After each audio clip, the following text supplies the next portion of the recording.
Namaskar, I'm Ashok Vyas, and I am delighted and thrilled to be welcoming a special guest who will share her own journey and tell us how one can afford to be different and daring to be different, as well as what else is happening in the life of Sonali Chandra, who we will bring right away. Sonali, welcome. Namaste. Namaste. Thank you for having me. Hello. Hi. So many of us remember you being here in New York, New Jersey, and you're quite active. For those of us who are not familiar, first, let me share the great news, and that's a very big news, which is you're coming on Lifetime television show, Five Guys a Week. And as it says, a daring single woman asked five desirable bachelors to come in with her for a week in order to pick the one. But I'll come to that later. Uh, Sure. you were also on the show of Dr. Phil, and hmm Dr. Phil is also quite a big name. And there you talked about being a virgin. So tell me about being in on the show of Dr. Phil and how that made you feel being out there open talking about this sensitive side. so first of all, it's great to be back and to see you again. I was on your show years ago when I was working in the corporate sector, still living on the East Coast. After college, college graduation, working on Wall Street. So thank you again for having me. I'm so thrilled to be here. I moved to California for the weather. This place has year-round warm weather, but I do miss the East Coast. And this is the entertainment capital of the country, of the world. One might say, right? Hollywood is located right here in LA. And I grew up dancing, right? I was born and raised in New Jersey. Parents put me in dance classes, Bharatanatyam, Kathak. That's what I learned growing up. And then after college, after earning a finance degree, I was working in corporate by day, but then dancing and modeling on the side. And then, out here, I was started doing stand-up comedy. And, I saw the Dr. Phil recruitment post, you might call it, during the lockdown, during pandemic. This was 2020, 2 years ago. And he was looking to help millennials with their love life. Now, I'm like, this is calling out for me. I have to apply because, for me growing up, I wasn't allowed to date. It was forbidden. My well-meaning parents from Kolkata, they did not let me socialize, date, go to prom, no sleepovers, no college dorming. But then all of a sudden, at age 22 onwards, they wanted me to agree to an arranged marriage. I'm like, no, thank you. That's so Okay, so, old-fashioned. so, And so let me interrupt and for yeah, our viewers bring the information about your education. You did your degree in finance from Rutgers, I believe, and yes. so that is also something quite coveted and prestigious, and one would look up to a projection of your future in the field of finance. And you were also doing real estate at one time. Right. So, how internally there was a transformation, or it already seed was there? My parents planted the seed, right? They put me in Bharatanatyam and Kathak lessons growing up. I was watching all these Bollywood movies. That was the seed. And I actually wanted to study theater in college. Parents wouldn't let me because what self-respecting Indian parent would let their kid study theater, right? So I didn't want to be an engineer, doctor, or lawyer. I chose finance. And yeah, I spent my 20s working in corporate, Wall Street, and then in real estate. But Mr. Vyas, I was not happy. I was leading a very different lifestyle. I was very unhappy and miserable in my career choice. And I just, at age 30, I decided to turn my life around. I just, we only have one life to live. And I decided I'm going to pursue my passion as my profession.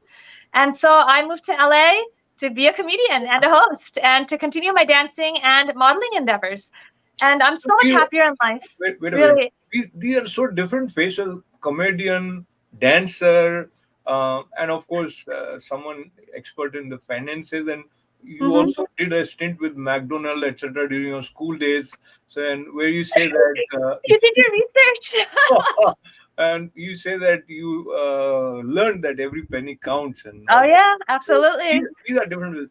And we will come back to Dr. Phil, but now I want to go to comedian Sonali Chandra and how who inspired you to to have that boldness to be on stage and see whether you can make people laugh? I call him my big brother from another mother, Rajiv Satyal. He is my first and foremost inspiration to pursue stand-up comedy. I started watching him on YouTube. This was over a decade ago, and then we became friends 10 years ago. I met him at one of his performances, and he's really my first and foremost inspiration to pursue stand-up comedy. And then I also look up to Jay Leno, Stephen Colbert, Jimmy Kimmel, Jimmy Fallon, Trevor Noah, these mainstream American comedians. But people have always called me funny and witty, and this was even before I seriously started pursuing stand-up comedy. And so when I finally made it a career choice, it just made sense. It just felt natural. And I have found I am a natural on stage. I love being on stage, talking into a mic, making jokes about my life challenges and hardships, and making audiences laugh. It's so natural to me, and it's like second nature, really. And if you, I can present a joke to you right now. Yeah, please. Here's a joke. Hi, everyone. My name is Sonali. It means golden in Hindi, just like the golden state of California, where we are right now. But it's really odd because I was actually born and raised in New Jersey, which in Hindi is known as the garbage state. A lot of folks, New Jersey is a fantastic state, don't get me wrong. But media, pop culture, they put New Jersey down, unfortunately, compared to New York especially. Oh, another joke. My parents are from India, which is also really odd because India is known for Bollywood, also known as the Indian Hollywood. But neither of my parents act, sing, dance, let alone do stand-up comedy. I suppose greatness does skip a generation. Good one. And also one last joke I'll tell you before we continue our conversation. And this is the premise of why I even was cast on Dr. Phil and 5 Guys a Week. India also created the Kama Sutra, but that's also been very difficult to deal with because I am 35 years young and still a virgin. So I obviously have not made use of that book. So I thought to perhaps create my own book called Karma Solo. And because I've been on my own I've been single for 99% of my life. So So these are the subjects which Indian parents would find, or they would cringe that their daughter is right. like that. My parents never talked to me about sex. I told you I was forbidden from dating, socializing. I learned about sex from health education class in what was it, 5th grade or 4th grade or something, And then even in Bollywood movies in the 90s and the early 2000s, they never showed sex, right? They never even showed kissing. They just showed the hero and the heroine holding hands at the most, right? But that was a different era. Now in the right age of now internet, now sab kuch more than chalta hai, right? more than what you would like to have available Right. for kids also. But Right. Staying with with this sensitive side, being a virgin is a choice or a compulsion?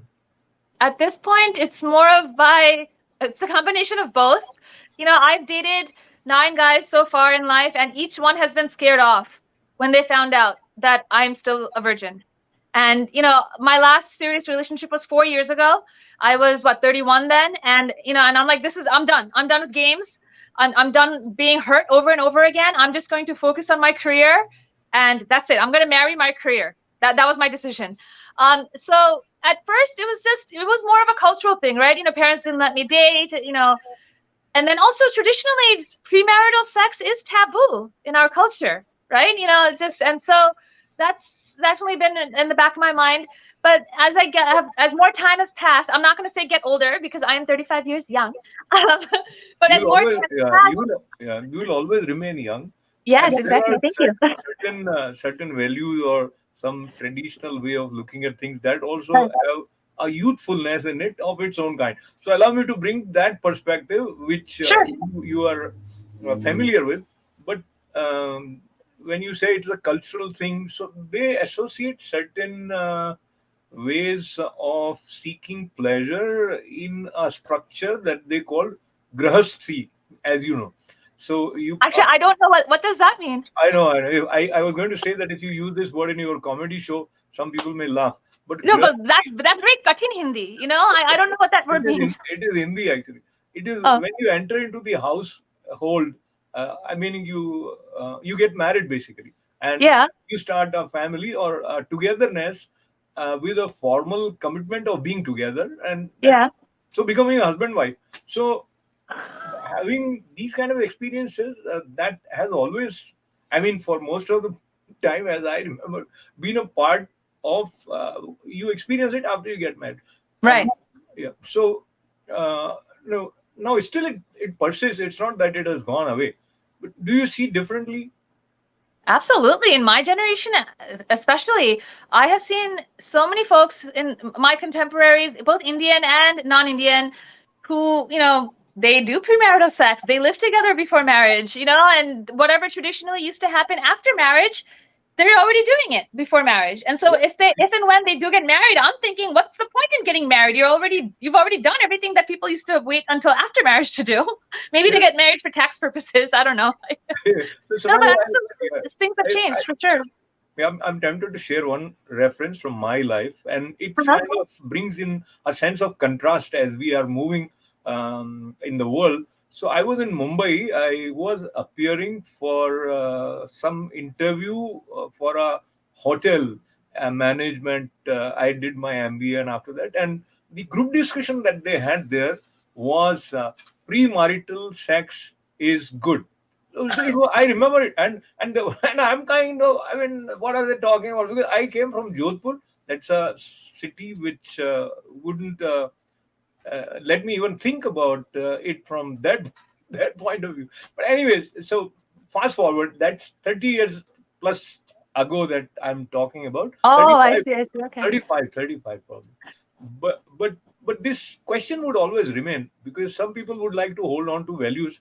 But now let's go to Dr. Phil, and then we'll come back to Five Guys, and that is also interesting. Yeah. Yeah, so Dr. Phil, so I was starting to say earlier, I filmed it during lockdown, during the start of the pandemic. I just saw something on social media. He was looking to help millennials with their love life. I'm like, I need some help. I've always been single. Just and I would love to hear his advice. I saw him watching Oprah growing up. So I applied. I just sent in a 1-minute video and I just forgot about it. And then they called me.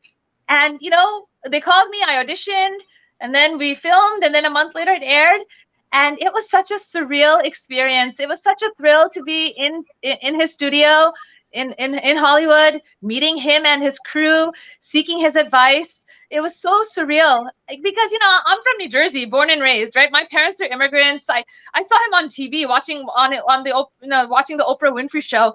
Back then, I never thought about being in California or being on a national television platform sharing my most intimate secret. It just all kind of just exploded. It just all kind of serendipitously happened, and it was wonderful. They treated me like so well. They respected my choice and my values. And Dr. Phil gave me his 2 cents about my situation. Okay, share that 2 cents. You know, But before, so yeah, this I was allow me to say, I also yeah, have seen some of his shows, and he comes across as someone who knows the stuff, what he's talking about, and his voice also, and my mannerism, the way he conducts himself, it's quite impressive, I would say. So, being in his presence in all that unit, that also takes you to a different sort of mental situation, and then you stood your ground. right. You could convey what you wanted to convey. That also required some claps for you. Thank Now, you. now, here now, let us enter into the lane. A little bit of the question answer and something that stuck with you from what he said. So he said his advice was not to tell men that on the first date that I am still a virgin. Because previously, both in person and with online dating apps, I put it out in the open. Like, this is who I am, take it or leave it. And he said to take it off, don't tell them. I'm like, okay. And I'm so grateful for the experience to be on his show. It was a wonderful opportunity. But the way it was filmed, I couldn't like question his advice. Because in my mind I was thinking, well, what if the guy wants to sleep with me on the first date? Like, do I just let him think that I'm experienced and I know what I'm doing? Because that's not the case at all. To this day, it's not the case, you know? So like, so that's now that, you know, it's been almost 2 years since I filmed it, that footage has aired, you know, like I'm still fighting the same battle, you know, like men, they ask me out based on my physical appearance. But then when they find out my most intimate truth, because for some reason they did not Google me, like, you know, who in this world doesn't Google who they're dating, right? I Google every guy who asks me out. Like, seriously, I want to make sure I'm not going out with a predator. No, but you know, like they ask me out based on my physical appearance, but then when they find out my most intimate truth, they disappear from my life. It scares them off. I don't know why, you know? Like I guess they want a woman who's been around and who knows what they're doing. But then on the flip side, society has a derogatory term for women who lead promiscuous lifestyles. So it's either one extreme or the other. I know. What I have found is us women, we can't win. It's always something, you know? This is the frustration I deal So, with. Sonali, what I would say is you women are always winners. And Yes. having said that, what you are referring to as something that was preventing people from having relationship with you or continuity in relationship, that could also be the other side, meaning being a virgin is a virtue Right. for men. And so I don't know, or maybe the world has changed so much that I don't recognize it anymore anymore, or maybe it is the mindset which I have comes from Indian cultural. But I see that it is difficult for me to understand. I won't try for now, but I'll I'll walk with you and we'll see your experiences, and we will talk about the first episode that is going to be on Lifetime, and this five guys a week. How this concept came about, maybe shocking for many people. But the way we saw some of the clips here, I'll just Oh, take it off 1 second. Okay, so the way it is depicted, it's like reality show, and correct. so talk to me how the genesis of this show. Of course, we understand we are talking about being a virgin and not finding a date, etc. But how this came about on Lifetime? So this was last summer. I was just scrolling social media and I saw a post that Fremantle Productions was looking to for single ladies who were looking for love and looking to meet their next and hopefully final love in an unconventional way. Now, I'm a very open-minded girl. I love trying new strategies, and for me, conventional dating methods haven't worked. I told you what keeps on happening. Men get scared off when they find out I'm a virgin. And then on the other end, I have my parents pressuring me to agree to an arranged marriage. I don't want that. So I need a new strategy to find love. And I have read and studied many reality TV couples who have found love through reality TV. So I'm like, you know something, I'm going to apply and see what happens. And, you know, I applied to a bunch of different shows actually. This is the one that worked out, and it was really a blessing. Everything happens for a reason. And so the show is called Five Guys a Week because one leading lady lives with and dates five guys simultaneously. Now, let me tell you, Mr. Vyas, I have never even lived with one guy. So here I am thrown into this experience where I'm living with not one, but five guys. But I did that. We filmed a couple months ago, and with the help of producers and directors, I was able to vet the guys, and also I had my friends and family also involved in the filming to help me narrow down my choice of men. But you know, and I went into it with a checklist of what I'm looking for. That definitely helped me throughout the process because I think it's very important for women to know who they want. We're not picky, we're not being difficult, but it's important for us to know what we want out of a relationship. And so I did it. I did it, lived with and dated five guys at once. As the week progressed, I kicked one guy out individually, and at the end of the week, I picked a winner. And Oh wow! So so the congratulations, you thank picked a you, winner. thank you. So Yeah. it's a 20 episode show. Each episode has one leading lady. I am the only South Asian leading lady, and I was cast because of my unique background. meaning my Indian American upbringing and the fact that I am 35 and still a virgin, even though I don't look like it. And so that's the reason I was cast. And also, plus my personality and my passion for the opportunity. As I mentioned earlier, I was looking for a new way to find love, and this was it. And the trailer dropped today. It's released today by Lifetime Network, and my episode will be streaming on Wednesday, September 21st. And I Wonderful. hope everyone will tune in and join me on my quest for love. It was a wonderful experience, and unlike anything you have ever seen before, and it was definitely unlike anything I had ever done before. So that's why I said right before you played the trailer, expect the unexpected. It was, and I don't want you to spill the beans. Still, anything from your experience of having been a part of Five Guys a Week for 1 week, anything that Right. stands out? And I also want to mention, how was the response of your family members? You said you got them also involved. So only my sister was involved in the filming, and I made her promise me that she would not tell our parents. My parents were in India at the time, and to this day, they don't know that I did this. So now they may know, because if they watch ITV Gold, they will. Well, when they find out, I'll deal with it then. They can find out through the media, not through me. Okay, so Listen, I love my parents. I respect them. I am who I am because of them, right? But I've come to terms with the fact that I'm a modern day American born citizen, and they're very traditional, conventional Indian folks, that and means. we're just never going to see eye to eye. And so for them, and they're very also private people. And I also used to be very private. Like 5 years ago, even 10 years ago, when we first met, I never thought about publicly disclosing my most intimate virtue. Like that's just crazy to me. But Yeah. just time has made me just own my truth. And also, plus all these heartbreaks I've been through, I'm like, this is me. This is my truth. And guys keep breaking my heart. Maybe I should just own it and put it out there and filter out all the bad guys, and all the good ones will come to me.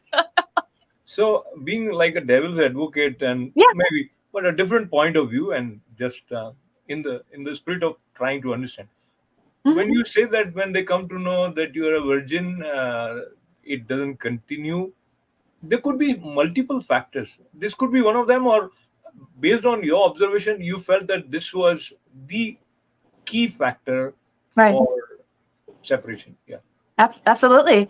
I don't date actively. I don't, to this day, I don't know how to date. The only reason I got on the dating show is because of my unique story and background, and producers and the director helped me narrow down the guys. But, there are some folks out there in our culture, and in all cultures, right? They're they're serial daters.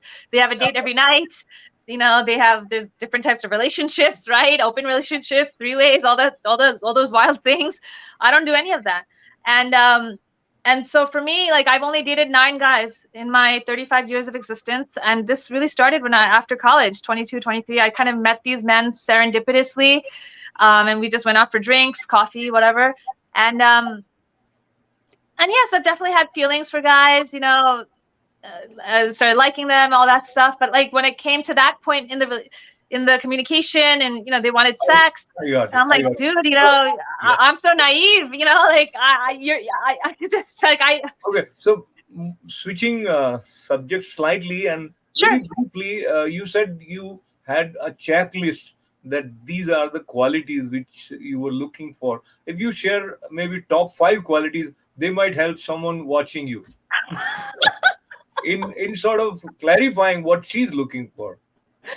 Right. Well, they'll have to first watch me on Five Guys a Week, because I might already be taken, But because you've asked so nicely, I will still share with you the top 5 qualities of my dream man. He should be a chivalrous gentleman who is handsome, ambitious, fitness oriented, and has a great personality. There has to be some sort of chemistry and compatibility, And then also, he has to treat me like a queen. So that, in a nutshell, is my dream man. So I see your dream man in dreams. For now, for now, yeah, I don't see such man walking on the streets. Hey, no, But, there is. if you Priyanka found one, Chopra, Priyanka congratulations. Chopra married him. Priyanka Chopra married Nick Jonas. I look up to their relationship so much. She married a non-Indian who's a decade younger than her, and now look at them. They've been married 3 years and they have a daughter. You know, if she can do it, then why can't I? Huh? Come on. No, no, I will. I have my good luck for you. I was just mentioning Thank in you. as a comedian. You said so. I said that such man you find only. Mm, And I uh, get it. I get it. No, but hey, I'm also very ambitious. I'm fitness oriented. There has to be some sort of comparison, right? The only way two people can make it work is if there's commonalities and they share similar interests and goals and have a similar mindset. there is so much material to think based on what is shared, and many people get inspired in different ways. But one inspiration which I think everyone would be happy to take from you is related to your love for fitness. And Right. what are you doing with the Equinox Fitness Club? Are you a regular there, just So as an I so enthusiast, or you are also so teaching? I so back when I used to work in corporate, I was a member at Equinox, which is a luxury fitness club. And out here in LA, um, fitness is a huge thing. Veganism is a huge thing. In fact, I actually became vegan after moving out here. No, but I live and breathe the Equinox brand. It's for me, health is wealth. Health is true wealth. I have a finance degree, but what I have found in life is that health is true wealth because if you don't have your health, nothing else matters. And but yeah, I practically live at the gym. Oh, it's not a gym; it's a luxury fitness club. No, but I work out every day. I do yoga, Pilates, weightlifting classes, cardio, aerobics, boxing, dance, cardio dance, water aerobics. I love it all. Exercise is therapy. Exercise, is the it's not just physically beneficial, but also mentally beneficial. And prevention is better than cure. So many diseases can be prevented by exercise and by eating properly. I'm a huge proponent. I'm a huge proponent of physical exercise and mental health awareness. Absolutely, health is wealth. Absolutely. So health is wealth, and it is also a kind of wealth when you get to interact with someone like Sonali Chandra, who talks about how one can dare to pursue their passion, Right. realize their dreams, and be different. And sometimes when a child is going near fire, parents are considerate. They say, don't go there. But sometimes they have to touch the fire. So the life offers multiple options for us to learn from, and we learn in a unique way. And that unique way needs to be appreciated. And that daring is a part of your journey. And I wish you lots of happiness. May you realize your dream and find the one that you are looking for. And once again, lots of good wishes for you. Thank Uh, you so much. I'm so grateful, and it was a thrill to be back on your show, Mr. Vyas. Thank you. Thank you very much. So that was Sonali, and this is Ashok Vyas, and here you are with lots of good wishes. Namaste.